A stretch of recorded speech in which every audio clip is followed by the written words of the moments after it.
জি। তুমি কি তুমি কি মাছ কিনেছো? এটা শৈল মাছ এনেছি আম্মু।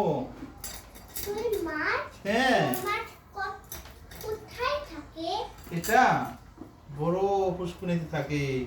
সেখান থেকে পুষ্কুনি হিসে ধরে নিয়ে আসছে। এরপরে আমার সামনে বাজে আমি নিয়ে আসলাম। আসার পরে এখন কাটতে হবে না বলো? এখন কাজের বুয়া তো নাই, মানে চলে গেছে। এখন আমি কি করব বলো? আমি খেতে বসে বললাম। আমার এই মাছটা খেতে ভালো লাগে না। কেন? ভালো লাগে না যে। কিসের জন্য ভালো লাগে না? অনেক মজার মাছ এটি, তুমি জানো?